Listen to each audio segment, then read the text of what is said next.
রিজিক বন্টনের ক্ষেত্রে কাউকে বেশি দিয়েছি, কাউকে কম দিয়েছি। সুবহানাল্লাহ। কাউকে দিয়েছি বেশি, কাউকে দিয়েছি কি কম। যদি সবাইকে সমানভাবে দেওয়া হতো তাহলে তো সবাই সমান হয়ে যেত। কথা ঠিক কিনা? সবাই সমান হয়ে যেত না। সবাই যদি সমান হয়ে যেত তাহলে ছোট কাজগুলি কারা করত? কি কম? ছোট কাজ আছে না নাই? ছোট কাজগুলি কারা করত? সবাই যদি মসজিদের খতিব হওয়ার মতো যোগ্যতা অর্জন হয়ে যেত, ও আমার ভাইয়েরা, আমার বাবাজিরা বলেন তো, মসজিদের খাদেম কে হতো? মসজিদটা পরিষ্কার করতো কে? সবাই যদি মসজিদে খতিব হওয়ার মতো যোগ্যতা থাকতো তাহলে খাদেম কে হইতো?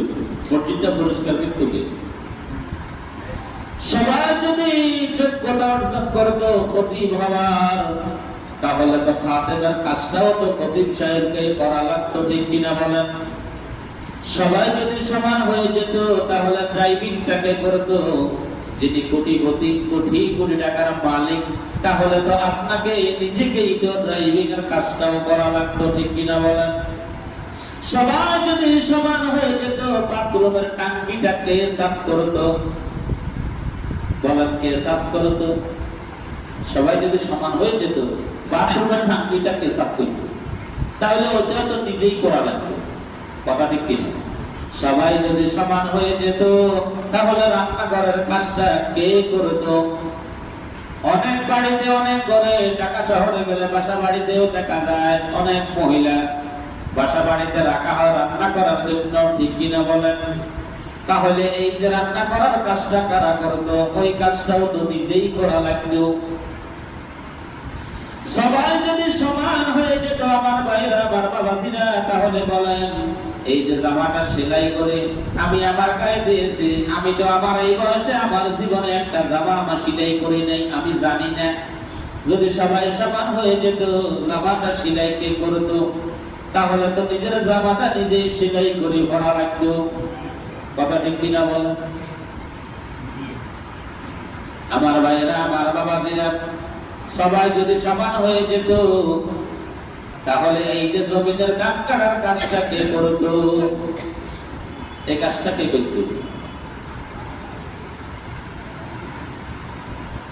এই জন্য আল্লাহ রাব্বুল আলামিন দুনিয়ার যেন ভারসাম্যটা ঠিক থাকে, দুনিয়াতে যেন সৌন্দর্য বিরাজমান থাকে, দুনিয়াকে যেন বড়দের ছোটদেরকে প্রয়োজন হয়, ছোটদের বড়দেরকে প্রয়োজন হয়।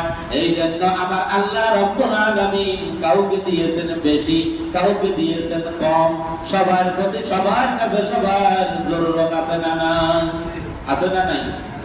ধনী লোকেরা বাজারে যায় শ্রমিক আনার জন্য, শ্রম নেওয়ার জন্য। এই যে এখন ধান কাটার মৌসুম, যদি আপনারা চৌমোহনী বাজারে সকাল বেলায় অথবা বিকাল বেলা রেল লাইনে যান, তাহলে দেখবেন মানুষেরা ওই যে লক্ষ্মীপুর, রামগতি, আলেকজান্ডার কত মানুষ ওইখানে আসি, তারা শ্রম দেওয়ার জন্য গ্রুপে গ্রুপে দাঁড়িয়ে থাকে। ঠিক কিনা? আর যাদের কানিয়ে কানিয়ে সম্পদ ধান কাটা লাগলো তারাও সেখানে যায় মানুষদেরকে আনার জন্য। তার মানে হলো যিনি ধনী তারও শ্রমিকের প্রয়োজন, শ্রমিক যিনি তারও ধনী লোকটার প্রয়োজন শ্রম দেওয়ার জন্য। সুবহানাল্লাহ। একজন আরেকজনের প্রয়োজন আছে না নাই? আছে না নাই? কোন কাজকে ছোট পাওয়া যাবে না। এই কাজটা ছোট এটা আপনি ভাবতে পারবেন না। এই কাজটা ছোট কাজ, এটাকে আমি ঘৃণা করি, এ কথা ভাবার কি কোনো সুযোগ আছে? ডাকরকুইয়া বাজারে রাতে 8:30 9টার দিকে বা 10টার দিকে ওই যে পৌরসভার গাড়ি আসি বিভিন্ন জায়গা থেকে ময়লাগুলা উঠায়, এটা দুর্গন্ধে ওখান দিয়ে যারা হাঁটে তারা নাকে রুমাল দেয়, মাস্ক লাগায়, নাক বন্ধ করে, নাক ছিটকায়। ঠিক কিনা বলো? কিন্তু যে লোকগুলা প্রতিনিয়ত ময়লাগুলাকে গাড়িতে উঠাইতেছে, জায়গাটা পরিষ্কার করতেছে, তার কাছে কি গন্ধ লাগে না? ঠিক তার কাছে লাগে না? এখন ওই লোকটাও যদি মনে করতো যে আমার কাছে তো গন্ধ লাগে, কাজটা তো আমি করবো না, তাহলে কাজটা কে করত?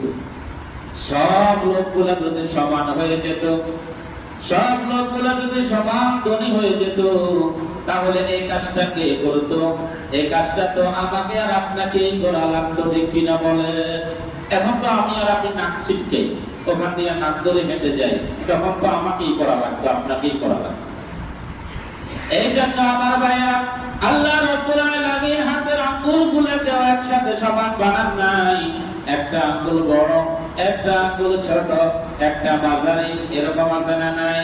কিন্তু আপনি যখন একটা জিনিসকে ধরতে যাবেন, তখন দেখবেন সব আঙ্গুলগুলো সমান হয়ে গেছে। সুবহানাল্লাহ। এখন আর বড় ছোট আছে না, সবগুলো সমান। আপনি কোনো জিনিস ধরে দেখিয়ে দেখবেন পুরোটা সমান। পুরোটা কি আছে? সমান। কিন্তু যদি সব আঙ্গুলগুলো যদি সমান হয়ে যেত, লম্বা যদি সমান থাকতো, তাহলে আপনি একটা জিনিসকে এত সহজ ভাবে ধরতে পারতেন না। একটা জিনিসকে আপনি এত সহজ ভাবে ধরতে পারতেন না, এটা অসম্ভব ব্যাপার।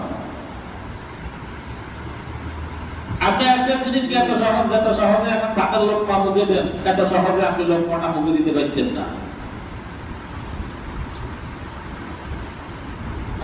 কথা ঠিক কিনা বলেন?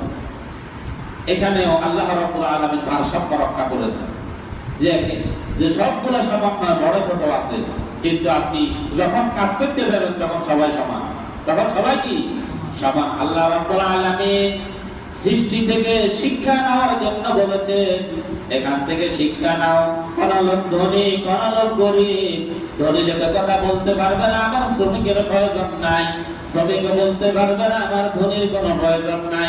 যখন কাজের ক্ষেত্রে যাবেন তখন সবাই ভাই ভাই। আল্লাহু আকবার। তখন সবাই কি সবাই তো সবার দরকার। আপনি একজনকে ছাড়া কি একজন চলা যাবে? অসম্ভব ব্যাপার। আমার ভাইয়েরা, আমার বাবাজিরা, আল্লাহ রাব্বুল আলামিন কোরআনুল কারীমের আরেক আয়াতে ফরমান, লাকাদ খালাকনাল ইনসানা ফি কাবাদ। আমি আল্লাহ রাব্বুল আলামিন এই জমিনে যত মানুষ সৃষ্টি করেছি, সবাইকে আমি আল্লাহ